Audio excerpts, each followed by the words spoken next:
Assalamualaikum warahmatullahi wabarakatuh. Alhamdulillahi rabbil alamin. Wabihi nasta'in ala umuri dunya waddin. Wa ashhadu an la ilaha illallah wahdahu la syarika lah. Wa ashhadu anna Muhammadan abduhu wa rasuluh. Allahumma salli wa sallim wa barik ala nabiyyina wa rasulina Muhammadin wa ala alihi wa ashabihi wa man tabi'ahum bi ihsanin ila yaumiddin. Amma ba'd. Fa ya ibadallah, kaum muslimin wal muslimat rahimani Allahu wa iyyakum. Alhamdulillah, segala puji bagi Allah Subhanahu wa taala yang kembali mengumpulkan kita di majelis yang mulia ini dalam rangka menghadiri kajian rutin kita, yaitu dengan tafsir juz amma. Kita memohon kepada Allah Subhanahu wa taala, semoga Allah berkenan untuk melimpahkan kita ilmu yang bermanfaat. Salawat serta salam tidak lupa kita sampaikan kepada junjungan kita Nabi besar Muhammad sallallahu alaihi wasallam, kepada keluarga beliau, para sahabat beliau, dan orang-orang yang istiqamah di atas jalan beliau ila yaumil qiyamah. Insyaallah pada kesempatan malam hari ini kembali kita akan melanjutkan pelajaran kita, masih membahas tafsir dari surah Al-Fil, yang mana pada pertemuan yang lalu kita telah bahas beberapa pendahuluan berkaitan tentang surah ini. Pertama, kita telah bahas tentang nama-nama dari surah ini, dan telah kita sebutkan ada dua nama. Pertama adalah surah Alam Tara, dan inilah penamaan yang lebih dikenal di kurun masa salaf. Adapun nama yang kedua adalah nama yang masyhur, yang tertulis hampir di seluruh mushaf dan juga di buku-buku tafsir, yaitu surah Al-Fil. Adapun dinamakan dengan surah Al-Fil karena memang terdapat cerita tentang pasukan bergajah. Kemudian para ulama menyebutkan tidak ada riwayat khusus tentang penyebutan sebab nuzul untuk surah ini. Begitu juga tidak ada momen-momen tertentu yang dianjurkan untuk membaca surah ini secara khusus. Dan para ulama sepakat bahwasanya surah Al-Fil itu merupakan surah Al-Makkiyah, ya. Dan jumlah ayatnya itu terdiri dari 5 ayat. Baik.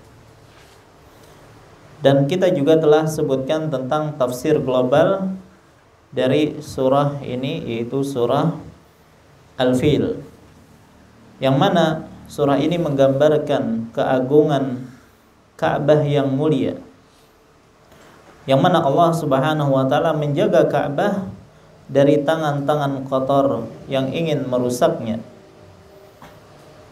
Makanya Allah hancurkan pasukan gajah ini yang berusaha untuk mengusik Ka'bah, ya, dan menjadikan usaha mereka sia-sia. Bahkan kesudahan dari mereka Allah Subhanahu wa taala mengazab mereka dengan mendatangkan segerombolan burung-burung yang melempari mereka dengan batu dan mereka pun akhirnya hancur lebur. Baik, insyaallah malam hari ini kita akan memulai tafsir rinci dari surah ini, yaitu surah Al-Fil, mulai dari ayat yang pertama. Gimana bunyinya? Allah Subhanahu wa taala berfirman, Alam tara kaifa fa'ala rabbuka bi ashabil fil. Alam tara, apa artinya?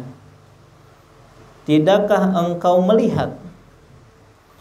Tidakkah engkau perhatikan? Engkau di sini siapa?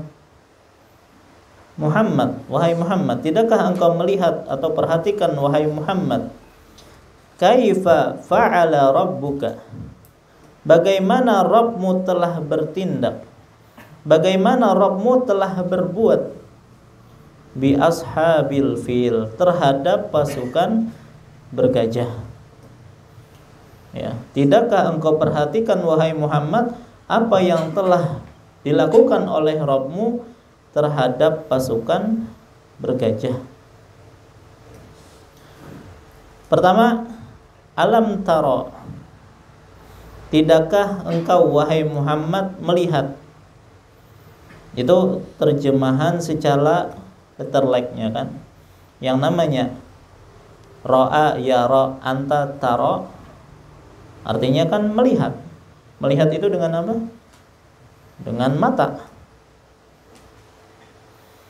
Namun jika kita terjemahkan demikian dan ayat ini tertuju kepada Nabi kita Muhammad SAW, maka agak masalah, agak muskil. Kenapa muskil? Karena Nabi SAW itu tidak melihat pasukan bergajah, ya enggak? Karena waktu itu beliau imma belum lahir, ataupun kalau beliau sudah lahir, ya beliau masih bayi, masih kecil. Maka tidak mungkin beliau melihat peristiwa ini. Maka bagaimana Nabi SAW bisa melihat? Ya, sementara beliau saja belum lahir atau masih bayi. Maka disebabkan karena hal ini, para ahli tafsir menafsirkan ayat ini dengan makna yang tersirat. Ya. Jadi maksud melihat di sini bukan melihat dengan mata. Ya. Sebagaimana penafsiran dari Habrul Ummah, yaitu Ibnu Abbas radhiyallahu anhuma, beliau berkata, alam tara itu maknanya adalah alam tasma'. Ya, apakah engkau tidak mendengar? Karena kan cerita ini tentang orang-orang pasukan bergajah ingin menghancurkan Ka'bah, tentunya adalah peristiwa dahsyat yang pasti diceritakan secara turun-menurun. Ya. Maka bisa ditafsirkan alam tasma, apakah engkau tidak mendengar wahai Muhammad cerita ini? Kemudian juga ada yang menafsirkan, di antaranya Al-Imam At-Tabari rahimahullah, beliau mengatakan alam tanzur ya Muhammad bi'aini qalbik. Apakah engkau wahai Muhammad tidak melihat dengan mata hatimu? Ya, jadi bukan mata indera mata yang bisa melihat, enggak, tapi maksudnya mata hati. Maksudnya gimana mata hati di sini? Ya, tidakkah engkau wahai Muhammad merasakan, merenungi, memikirkan, mentadabburi, mengambil pelajaran? Ya. Jadi Nabi SAW diminta oleh Allah Subhanahu wa taala untuk melihat dengan mata hatinya. Karena kenyataannya banyak orang punya mata, bisa melihat dengan matanya, tapi hatinya tidak bisa melihat. Dan itu banyak. Matanya itu Masya Allah ganal, bundar, bisa melihat ya, tapi hatinya tidak bisa mengambil pelajaran. Dan dalam kehidupan sehari-hari ada sedikit kejadian ataupun peristiwa di sekeliling kita yang ternyata peristiwa tersebut harusnya mengandung banyak pelajaran berharga. Namun sayang ya, sayang seribu sayang, banyak orang yang tidak peduli dengan hal itu, tidak bisa mengambil pelajaran dari hal tersebut. Sekarang kita perhatikan, berapa kali kita sudah ikut menyelenggarakan jenazah, berapa kali kita ikut sholat, berapa kali kita ikut mengantarkan jenazah ke kuburannya. Sudah sering, berulang kali, ya kalau. Namun yang menjadi pertanyaan, berapa kali kita mengingat kematian? Ya, banyak orang yang mengantar jenazah ke kuburan bukannya mengambil pelajaran, malah ngobrol ya. Ini bertemuan kawan lawas di kuburan. Akhirnya ngobrol, ketawa ketiwi, bercanda. Baik, maka khawatirnya orang yang seperti ini hatinya itu mati, tidak bisa mengambil pelajaran apa yang dia lihat sekarang. Ya. Kemudian bahkan mungkin ada yang gali kubur ya, tukang gali kuburnya itu loh, sama sekali gak ada pikiran hendak mati gitu. Rokokan leh sambil ngobrol rame. Ya. Kadang dia pikir aku juga bacang dipatak orang nih. Ya, padahal gawiannya tukang gali kubur. Harusnya kan kalau sudah melihat kuburan itu hati tersentuh kan gitu. Mungkin kedepannya hembehyangan akhirnya jadi hembehyang gitu kan, sadar. Ternyata kada sama aja. Ya. Jadi orang-orang yang sering ke kuburan, sering ziarah kubur, itu harusnya semakin teringat akan kematian. Karena kan itu memang fungsi dari syariat ziarah kubur. Nabi SAW mengatakan zurul kubur, ya, ziarahilah kubur, fa innaha tudzakirukumul akhirah, karena dia mengingatkan kalian akan hari akhirat. Ya, maka khawatirnya orang seperti ini, matanya memang bisa melihat, tetapi hatinya tidak bisa melihat. Lain halnya dengan para sahabat Nabi SAW, yang mana ketika mereka duduk di kuburan, terpekur di kuburan, maka mereka seakan-akan di atas kepala mereka itu ada burung yang hinggap dan khawatir terbang saking diamnya mereka. Ya. Makanya diceritakan oleh sahabat yang mulia Bara bin Azib radhiyallahu an, beliau mengatakan, kharajna ma'a Rasulillah sallallahu alaihi wasallam fi janazati rajulin minal ansar. Kami keluar bersama Rasulullah sallallahu alaihi wasallam untuk mengiringi jenazah seorang lelaki dari Ansar. Fantahaina ilal qabr walamma yulhad. Lalu kami sampai di kuburnya, tetapi belum dibuat liang lahatnya lagi, belum tuntung lagi. Maka Rasulullah SAW pun duduk menghadap kiblat, dan kami pun duduk di sekeliling beliau, seakan-akan di atas kepala kami itu ada burung. Saking mereka merenung, bertafakur, mengingat kematian. Dan disebutkan di tangan beliau sallallahu alaihi wasallam itu ada sebatang kayu yang beliau tusuk-tusukkan ke tanah. Lantas beliau bersabda, Ista'idzu billahi min adzabil qabr. Mintalah perlindungan kepada Allah dari azab kubur. Dan beliau ulang-ulang ini sampai 2 atau 3 kali. Kata Nabi SAW, sesungguhnya seorang hamba yang beriman ketika berada di akhir hayatnya menuju akhirat dan terputus dari dunia, turun kepadanya malaikat-malaikat dari langit. Wajah mereka putih seperti mentari. Mereka membawa kain kafan dari surga dan wewangian dari surga. Mereka duduk sejauh mata memandang. Lalu datanglah malaikat maut, duduk di sisi kepalanya, seraya berkata, wahai jiwa yang baik, keluarlah menuju ampunan Allah dan keridhaannya. Maka keluarlah ruh itu bagaikan tetesan air dari mulut bejana, mudah keluarnya maksud.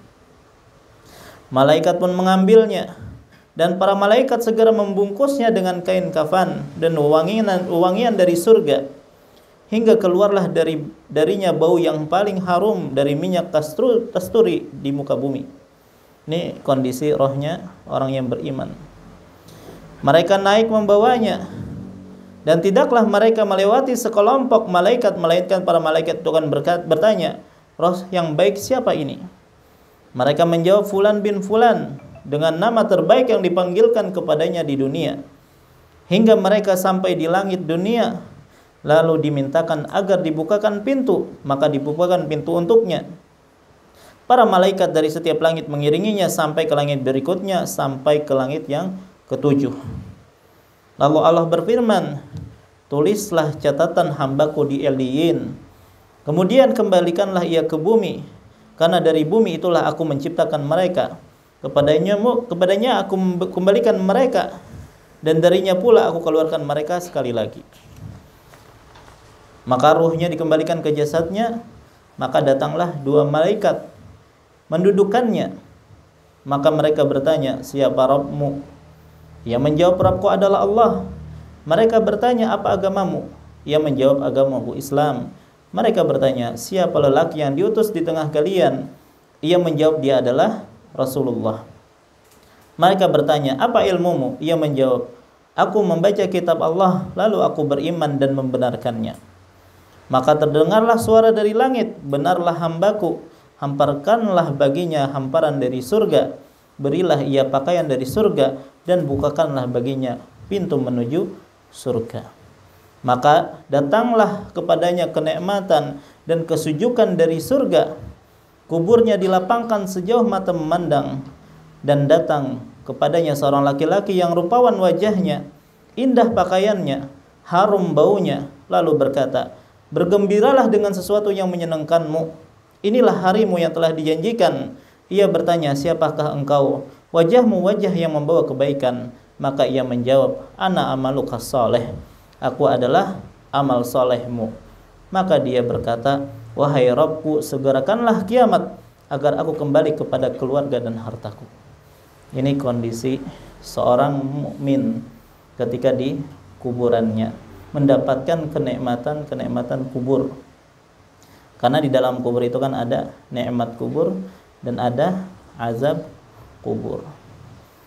Dan sebaliknya, hamba yang kafir atau fajir ketika berada di akhir hayat menuju akhirat dan terputus dari dunia, maka turunlah malaikat dari langit. Wajah mereka hitam, membawa kain kasar dari neraka. Mereka duduk sejauh mata memandang. Lalu datanglah malaikat maut duduk di sisi kepalanya. Dia berkata, wahai jiwa yang jahat, keluarlah menuju kemurkaan Allah dan kemarahannya. Maka roh itu bercerai-berai dalam tubuhnya, lalu dicabut seperti besi panas yang ditarik dari wol basah. Malaikat maut mengambilnya, lalu malaikat membungkusnya dengan kain kasar dari neraka. Lalu keluarlah darinya bau paling busuk dari bangkai di muka bumi ini. Mereka membawanya dan tidaklah melewati sekelompok malaikat, melainkan mereka bertanya, roh jahat siapa ini? Mereka menjawab, Fulan bin Fulan, dengan nama terburuk yang dipanggilkan kepadanya di dunia. Hingga sampai ke langit dunia dimintakan agar dibukakan pintu, tetapi tidak dibukakan pintu untuknya. Ya. Kemudian Rasulullah membaca firman Allah, tidak dibukakan bagi mereka pintu-pintu langit, dan mereka tidak masuk surga sampai unta masuk ke lubang jarum. Allah berfirman, tulislah catatan amalnya di sijjin, di bumi paling bawah. Maka rohnya dilemparkan dengan keras. Kemudian Rasulullah membaca firman Allah, barang siapa mempersekutukan Allah, maka seolah-olah ia jatuh dari langit lalu disambar oleh burung atau diterbangkan angin ke tempat yang jauh. Maka rohnya dikembalikan ke jasadnya. Lalu datanglah dua malaikat mendudukannya dan bertanya, siapa Rabbmu? Ia menjawab, la adri, aku tidak tahu. Mereka bertanya, apa agamamu? Ia juga menjawab, aku tidak tahu.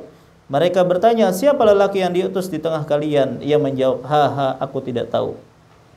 Maka terdengarlah suara dari langit, ia dusta, hamparkanlah baginya hamparan dari neraka, bukakanlah baginya pintu menuju neraka. Maka panas dan racun neraka mendatanginya, dan kuburnya disempitkan hingga tulang-tulang rusuknya bertumpuk. Datang kepadanya seorang laki-laki yang wajahnya buruk, pakaiannya buruk, baunya busuk, lalu berkata, bergembiralah dengan sesuatu yang menyedihkanmu, inilah hari yang telah dijanjikan. Maka ia bertanya, siapa engkau? Wajahmu wajah yang membawa keburukan. Maka dia menjawab, ana amalukal khabis, aku adalah amalan burukmu. Maka dia berkata, Rabbi la tuqimis sa'ah, wahai Rabbku, janganlah engkau tegakkan kiamat. Nah, ini cerita dua orang yang berbeda. Satunya adalah mukmin yang bertakwa, maka dia akan mendapatkan kenikmatan di dalam kuburnya dan ditemani oleh amal solehnya. Sementara yang kedua adalah orang kafir, orang fajir, maka dia akan mendapatkan siksa kubur dan akan ditemani oleh amal buruknya yang dia lakukan selama hidup di dunia. Nah, ini yang diceritakan oleh Nabi SAW ketika di kuburan, dan itu ya menjadi renungan bersama oleh para sahabatnya. Dan kalau kita membaca kisah-kisah ulama terdahulu, Pak, mereka sangat mudah tersentuh hati mereka dengan hal-hal yang ada dalam keseharian mereka. Ya, karena hati mereka itu hati yang hidup tadi kan. Makanya Imam Ibn Rajab punya kitab, judulnya itu At-Takhwif Minan Nar, ya, menakut-nakuti orang dari neraka, gitu ya. Disebutkan dari Hammad bin Salamah, meriwayatkan dari Sabit, disebutkan Bashir bin Ka'ab dan para qari dari Basrah ketika mendatangi pandai besi, ya, maka ketika mereka memandangi hembusan api itu, maka langsung mereka berlindung kepada Allah dari api neraka. Ya, pernah kadapian batang ke pandai besi, membenam-benam besi itu kan, kepikiran neraka. Ini para salaf kayak itu dulu. Bahkan disebutkan, ya, dari Al-Ala bin Muhammad, aku masuk menemui Atha As-Sulami, lalu melihatnya pingsan. Ya, jadi ketika Atha As-Sulami didatangi, ternyata dia pingsan. Lalu kutanya istri beliau, ada apa nih? Oh, tadi tetangga kami menyalakan tanur. Tanur itu semacam tungku untuk memasak roti, ya, tungku open hagen roti gitu kan. Ketika dia memandangnya, dia pingsan. Kenapa? Karena keingatan neraka, gitu kan. Jadi sampai sebegitunya mereka, ya, bertafakur dengan hal yang di sekitarnya. Melihat api langsung teringat neraka, ya. Jadi api dengan roti, yang diingatnya adalah api neraka.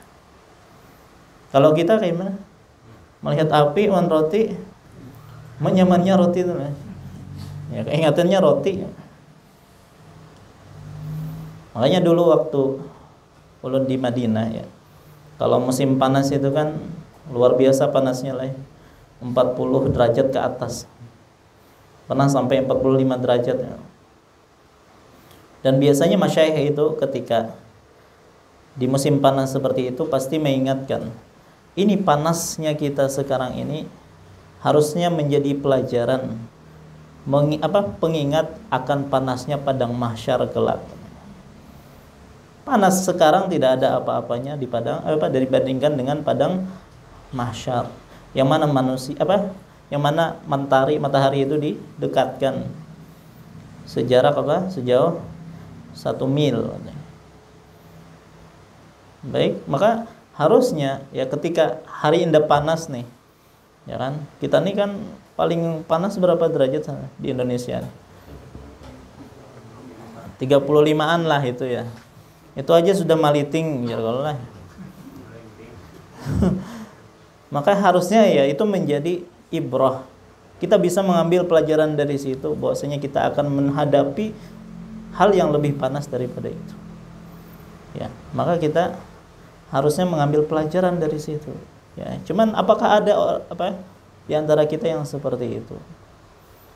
Baik.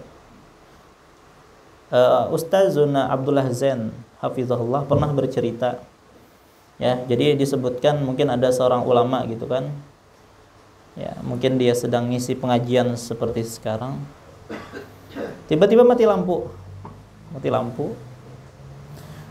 Setelah nyala lagi, maka dilihat mata dari ulama tersebut itu basah. Ya, rupanya habis menangis. Kenapa? Ketika mati lampu tadi gelap, langsung teringat akan gelapnya kubur. Ya. Nah sekarang kalau kita mati lampu kayak apa? Mana lilin, mana sintar, ya kan? Baik. PLN pulang ditelepon oleh. Baik. Nah, itulah ya, banyak peristiwa di sekitar kita yang harusnya menjadi pelajaran tetapi berlalu begitu saja. Nah, itu hati-hati ya. Jangan-jangan hati-hati kita yang bermasalah, hati-hati kita yang mati. Dan Allah Subhanahu wa taala telah wanti-wanti akan hal ini di dalam surah Al-Hajj ayat 46. Afalam yasiru fil ardi fatakuna lahum qulubun ya'qiluna biha aw adhanu yasma'una biha fa innaha la ta'mal absar walakin ta'mal qulubul lati fis sudur. Tidak pernahkah mereka berjalan di muka bumi sehingga hati akal mereka dapat memahami atau berfikir, telinga mereka dapat mendengar. Sebenarnya bukan mata itu yang buta. Mata itu enggak buta. Tapi yang buta adalah hati yang ada di dalam dada. Baik, maka kita jangan sampai ya termasuk dari yang disebutkan oleh Allah dalam ayat ini. Dan manusia dalam hal ini ada empat macam. Yang paling parah itu apa? Yang matanya sudah buta, hatinya juga buta. Ini paling parah nih. Sudah buta misalnya kada sholat misalnya. Nah itu bisa dua-duanya tuh buta tuh. Matanya buta, hatinya buta. Yang kedua, ada manusia yang matanya bisa melihat namun hatinya buta. Ini banyak atau sedikit? Banyak.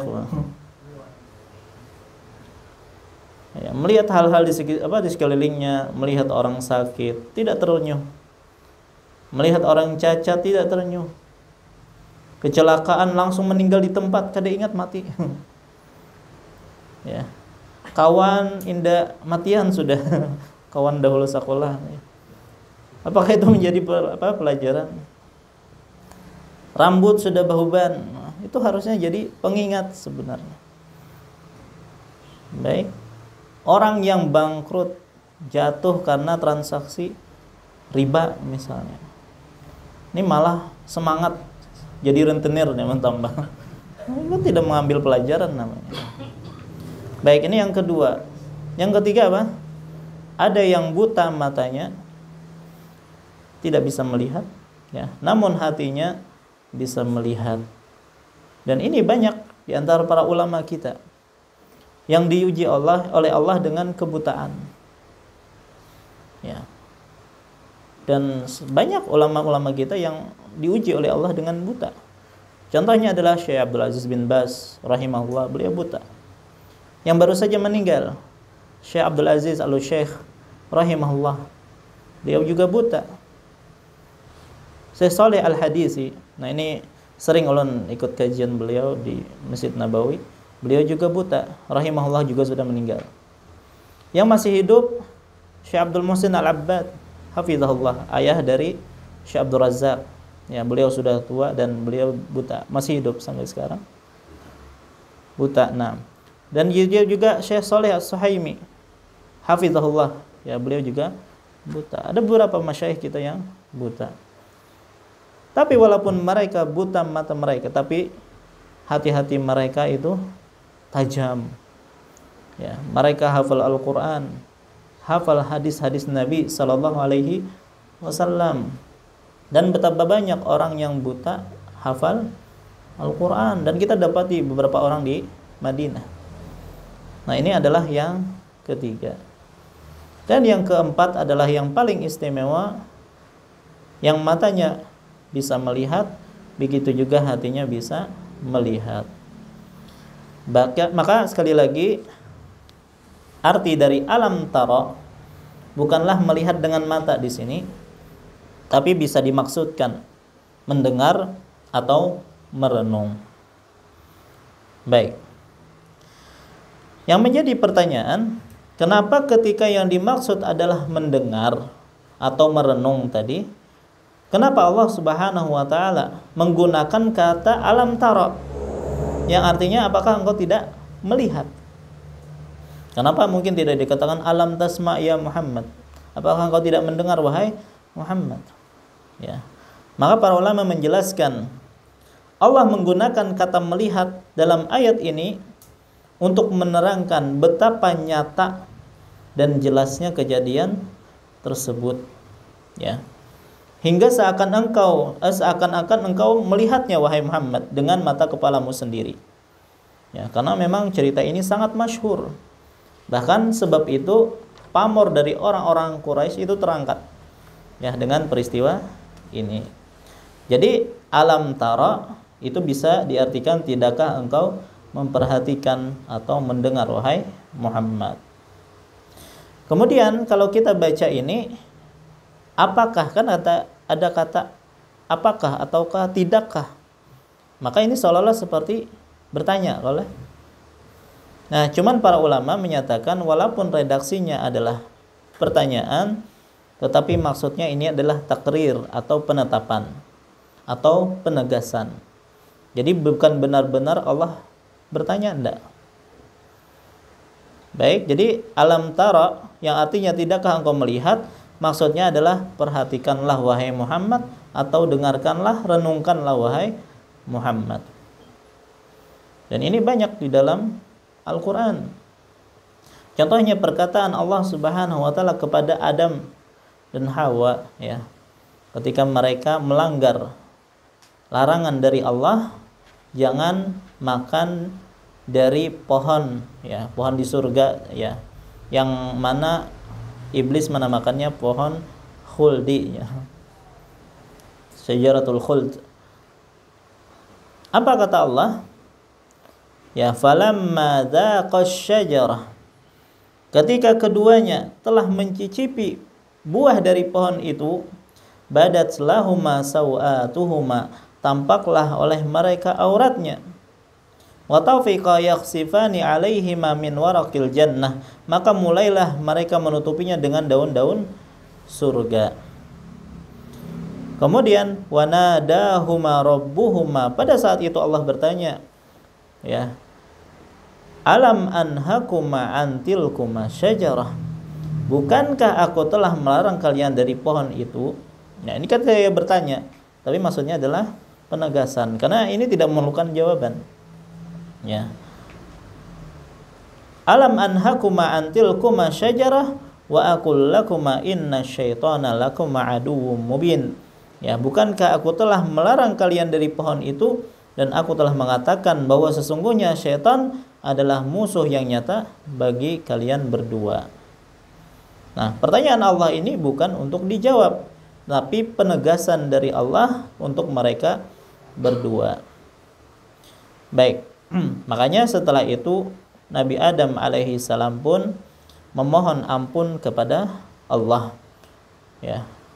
Mereka mengatakan, qala rabbana zalamna anfusana wa illam taghfir lana wa tarhamna lanakunanna minal khasirin. Mereka berdua berkata, wahai Rabb kami, kami telah menzalimi diri-diri kami, apabila engkau tidak mengampuni kami dan tidak merahmati kami, niscaya kami akan termasuk orang-orang yang merugi. Baik, kemudian Allah pun akhirnya menyuruh Adam dan Hawa untuk turun dari surga, ya, menuju ke bumi. Baik. Jadi langsung Adam itu mengakui kesalahannya. Ya, dia mengaku salah telah melanggar larangan Allah Subhanahu wa taala. Baik. Jadi ayatnya berbunyi alam tara kaifa fa'ala rabbuka bi ashabil fil. Tidakkah engkau melihat atau memperhatikan atau mendengar ya bagaimana Allah berbuat kepada ashabil fil, pasukan gajah. Ya. Kenapa di sini disebutkan ashabul fil? Karena memang ada pasukan gajah tadi ya. Tapi apakah semuanya naik gajah? Pasukannya itu ribuan. Sementara gajahnya ada khilaf di kalangan ahli tafsir, ada yang mengatakan 8 ekor, ada yang mengatakan 11, ada yang mengatakan 13 ya. Jadi yang naik gajah itu sedikit. Ya. Tapi walaupun jumlah yang menunggang gajah itu minoritas, namun karena gajahnya itu sangat besar, apalagi di depan ya, ditaruhnya, akhirnya ya peristiwa ini pun dinisbatkan kepada mereka, yaitu pasukan bergajah. Baik, siapakah pasukan bergajah ini? Dan apa sebabnya pasukan bergajah ini ingin menyerang Ka'bah? Maka para ahli sejarah dan pakar tafsir menyatakan bahwasanya Abrahah ya. Jadi nama pemimpin dari pasukan ini namanya adalah Abrahah. Dia ini gubernur yang ditugaskan di negeri Yaman. Ya, gubernur yang ditugaskan di negeri Yaman namanya Abrahah. Maka kalau dikatakan gubernur berarti masih di bawah kan? Masih ada yang lebih tinggi jabatannya. Nah, dia merupakan bawahan dari penguasa Habasyah. Habasyah itu Ethiopia ya. Yaitu Najasyi. Najasyi yang menyuruh Abraha untuk memerintah di Yaman ya. Karena Yaman dikuasai oleh Habasyah, dan Habasyah itu agamanya apa? Nasrani. Baik. Nah, jadi disebutkan, jadi Abraha ini orang Habasyah ya, kulit hitam. Jadi disebutkan Abraha ini pernah melakukan kesalahan yang membuat raja itu marah. Maka untuk meredam kemarahan sang raja, maka ia bangun gereja yang sangat besar dan sangat indah, sangat mewah di Yaman, di Son'a ya. Son'a itu kan ibu kota Yaman. Jadi dibuatnya gereja yang sangat besar, sangat tinggi. Sampai disebutkan kalau ingin seseorang melihat puncaknya sampai seperti ini, kalau dia pakai kupiah gugur. Makanya dinamakan Kulais dari kata kolensuah ya, dari kepada kupiah yang gugur. Saking tingginya gitu. Pokoknya segala keindahan itu ada pada gereja tersebut. Maka dalam rangka menyenangkan sang raja ya, maka Abraha ini ingin memalingkan orang-orang yang biasa berhaji ke Mekah, ingin dipalingkan ke gereja dia di Yaman. Ya, ini gimana berhaji kok ke gereja gitu kan? Baik. Jadi ingin menyaingi Ka'bah gitu kan. Dan dia iri ya kepada Ka'bah, yang mana bangunan Ka'bah itu kan cuma batu yang ditumpuk-tumpuk ya. Jadi dia berusaha membuat gereja yang sangat bagus, sangat indah agar memalingkan orang-orang ke gereja dia. Baik. Maka niat busuk dari Abraha ini pun didengar oleh orang-orang Arab, dan orang-orang Arab sudah ya turun menurun mereka mengagungkan Ka'bah. Jadi mereka marah, jengkel dengan niat dari Abraha ini. Sampai akhirnya salah seorang di antara mereka itu nekat. Dia datang ke gerejanya Abraha. Jadi salah seorang Arab datang ke sana, buang hajat di sana, ya. Buang hajat, kemudian kotorannya itu dia diusap-usapkan ke dinding-dindingnya, kan gitu. Malam-malam ini dia datang ke sana. Di pagi harinya, Abraha pun murka. Ya, ada tahi Arab di situ. Tahu-tahu saya. Ya mungkin beciri kayak itu. Beciri Nggak mungkin ada yang ngasih tahu kalau ada orang Arab datang ke situ. Gitu ya. Maka murka. Akhirnya sudah, ya. Dia langsung marah dan dia bersumpah akan mendatangi dan menghancurkan Ka'bah, ya, rata sampai tanah, ya. Jadi rencana dia tuh ingin dia cungkil itu Ka'bah dari akar-akarnya.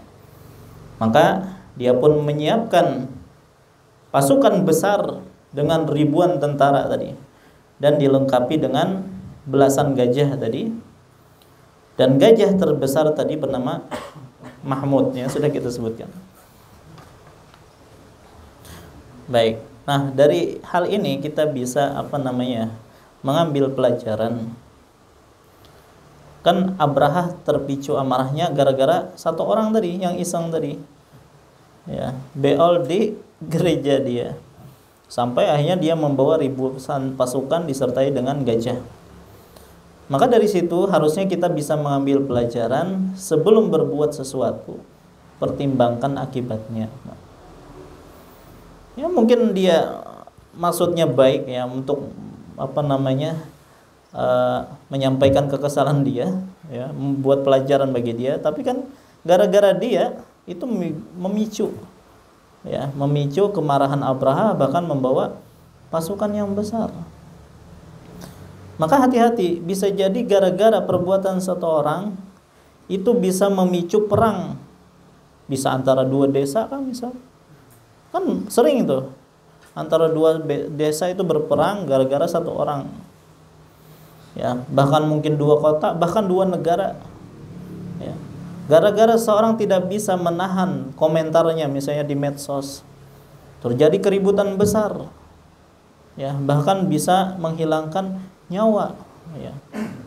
Maka orang yang berakal itu adalah orang yang berpikir terlebih dahulu sebelum bertindak, berbuat. Bukan bertindak dulu hanya berpikir. Nah, kan banyak kayak gitu. Makanya Allah melarang kaum muslimin untuk mencela sesembahan selain Allah. Kenapa? Karena bisa mereka mencela Allah Subhanahu wa taala. Ya, wala tasubbul ladzina yad'una min dunillah. Ya, fa yasubbullaha adwan bighairi ilm.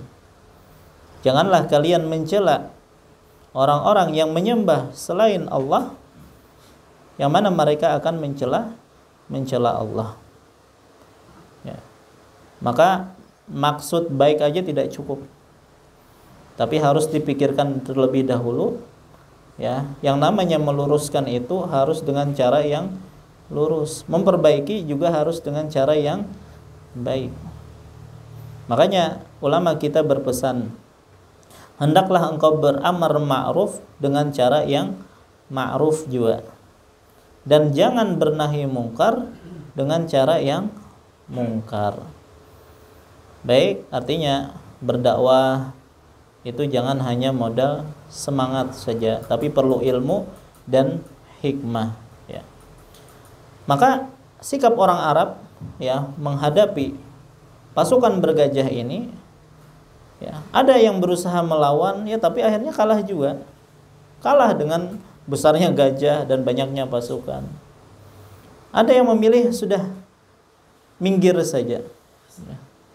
Nah, disebutkan ketika di tengah jalan Abraha mengambil onta-onta orang Arab, dan diantara yang diambil adalah ontanya Abdul Muttalib, yaitu kakek Nabi Sallallahu Alaihi Wasallam. Maka ketika Abdul Muttalib mendatangi Abraha, apalagi kan Abdul Muttalib ini orangnya gagah, ganteng, ya. Sementara Abraha hitam, jelek mungkin ya. Akhirnya dia merasa apa? Merasa gengsi atau enggan gitu kan, atau merasa kecil di hadapannya Abdul Muttalib karena karisma wibawanya Abdul Muttalib, yang mana asalnya dia duduk di singgasana akhirnya ikut duduk di lantai bersama Abdul Muttalib. Akhirnya apa yang membuatmu datang ke sini wahai Abdul Muttalib? Abdul Muttalib mengatakan, kembalikan 200 ekor onta yang telah engkau rampas. Maka kata Abraha, ya, awalnya aku melihat engkau, aku menjadi segan gitu kan, karena engkau berwibawa kan gitu. Tapi setelah mendengar perkataanmu itu, wibawamu itu langsung hilang. Aku di sini datang ke sini untuk menghancurkan Ka'bah kalian. Agama nenek moyang kalian. Ya. Kok malah yang didiskusikan masalah onta? Maka apa kata Abdul Muttalib? Ya, dengan perkataannya yang masyhur, ana rabbul ibil, aku ini pemilik onta. Walil bait rabbun sayahmiha. Sementara untuk Ka'bah, untuk rumah itu ada pemiliknya yang mana dia yang akan menjaganya. Maka dengan sombongnya Abraham mengatakan, ya, tidak ada yang bisa menghalangiku hari ini. Wah, sombongnya gitu kan.